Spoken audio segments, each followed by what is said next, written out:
Hi, welcome back to Space Thoughts. I'm going to talk about an article that came out in Space News last week on September 24th. This has to do with the idea of commercial space, what I call non-governmental space. In particular, the quote, space tourism flights of Blue Origin and Virgin Galactic, and of course, the Inspiration 4 mission that landed last Friday. Now, I'm not going to go into these missions specifically because that isn't really the focus of what I want to do, but rather the response to it, and mainly the geopolitical and the domestic political response to it, and just a few comments on that. So let's just take a look at that Space News article real quick. UN Secretary General criticizes billionaires joyriding to space. Now, this came out on, like I said, on the 24th, and written by a colleague, Jeff Faust. Very good. And basically, this Secretary General came out and criticized these flights by SpaceX and Blue Origin, in particular because these are, quote, billionaires in space, and people are paying a lot of money to go into space. And really, overall, my opinion of this, or my impression was, he was criticizing the idea of non-governmental space activities. In other words, they're detrimental to uh, world order, the environment, what have you. They're non-constructive. They're a waste of money, what have you. There are a lot of opinions out there about, quote, billionaires in space, and, what these space tourism flights in particular. I have a few of my own. That isn't really the topic of this video. But if you go onto the internet, and you can find a lot of different opinions and a lot of pieces that either support it or against it. But in particular, this is a political response and coming from the UN. Now, I have my opinions about the UN, about its efficacy as far as, efficacy and role in international space law, international law in general. But I really want to recognize that it's really a geopolitical a focal point of world geopolitics, in a sense that it basically amalgamates everybody's geopolitics into one room or into one institution, and it just turns into a big political furball. That is, and that doesn't even mention, basically state to state type of geopolitics. So Secretary General really had a hard time with this idea of billionaires in space, inspiration for the four non-astronaut personnel who went up in orbit for a few days. But and I'm just going to read a few quotes from this. At the same time, basically bringing up the idea of the pandemic that is going on right now, and climate change, and said, "Oh, this basically said this is wasteful in terms of what's going on in the world with climate change, the pandemic, etc. Why are we doing it?" Um, he didn't really elaborate on it, as the article points out, but he said that these issues may cause people to lose faith not only in their government and institutions, but in the values that have animated the work of the United Nations for over 75 years. Again, he didn't mention any specific companies, but we know who he was alluding to. But basically, he was getting to this point that that I have been harping on for a lot. That I really focus on in my briefing letter is the idea of how is international law created and facilitated. Is it state to state? In other words, using bottom up mechanisms, or is it all decentralized in the UN system? Now we know that the four major space law treaties are a product of the UN system, and that's fine. That they're there. They're not going to go anywhere, and that's the way the foundation of international space law was created. But basically, what he's saying here is, what, this idea of commercial space, it undermines everything the UN's been doing. And I really don't know how. He really didn't elaborate on how it undermines it. It doesn't really. I mean, it's basically everything is consistent with international law, but in a sense, he's alluding that it undermines the whole idea of international order or fundamentally the UN system. I have suspicions where a lot of this is coming from, and I think a lot of it's coming from the Russian Federation in particular. Um, Little history lesson. Back when the Outer Space Treaty was being negotiated, really, and in my opinion, the two big players during that time were the U.S. and the Soviet Union. And basically when they were negotiating, one of the sticking points was non-governmental space. The U.S. wanted to give non-governmentals the ability to perform outer space activities. The Soviets were totally against it because they thought space should be really relegated to government only. No civilians, no non-governmental personnel. The compromise was in Article 6, and I've talked about this before. The authorization and continuing supervision provision, that was the compromise that got it in there. And the U.S. has built on that with its policy and its interpretation through practice in the decades following the Outer Space Treaty. So, but the Soviets never backed off that stance, and the Russian Federation picked it up. They don't like non-governmental space. They just don't. It's just not a paradigm they accept, and they see it as a threat. Case in point, about a month or so ago, there was an article. SpaceX launched some Starlink satellites, and basically and at the same time there was a Progress cargo ship in orbit, or actually being launched. And the Russians complained that they almost collided with Starlink satellites. And everybody was thinking, oh, this is a space traffic management issue.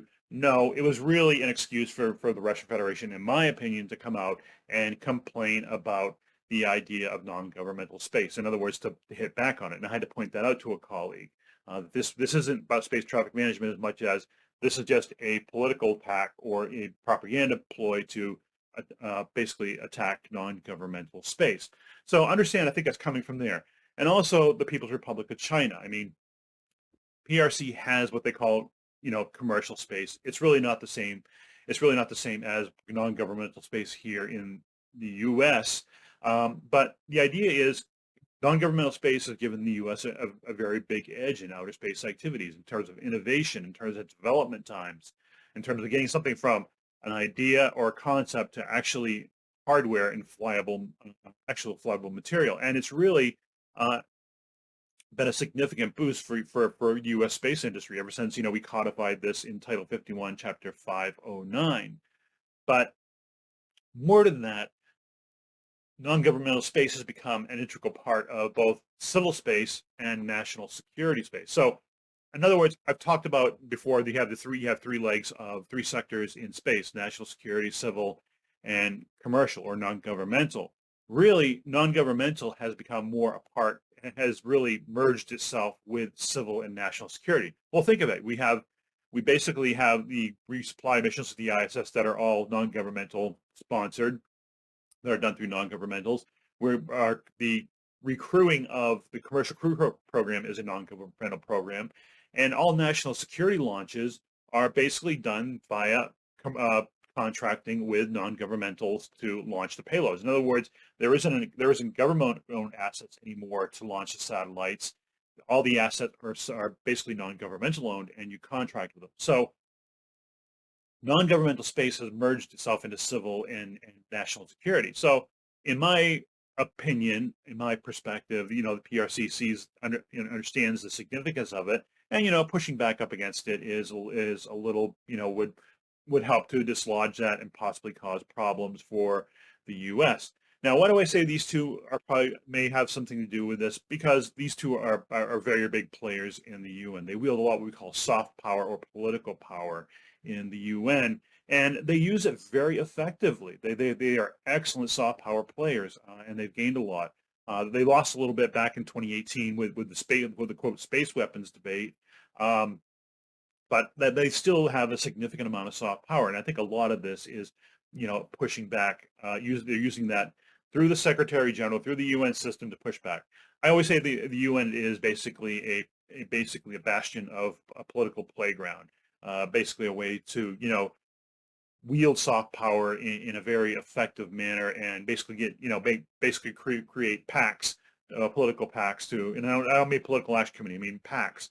In other words, groups of states to, rail for certain ideas or principles or what have you. So that's my UN rant for this video. Now, on the domestic front, a Representative Earl Blumenauer, he's from Oregon, and again, I'm not getting partisan or political here, but he basically announced plans to introduce legislation that would tax space tourism flights. And he says, quote, and I'll quote it from the article here: "Just as normal Americans pay taxes when they buy airline tickets, billionaires who fly into space produce nothing of scientific value should do the same, and then some," he said in a statement. Now, I'll I have a big problem, and again, I think a lot of this is political posturing. I haven't seen the bill yet.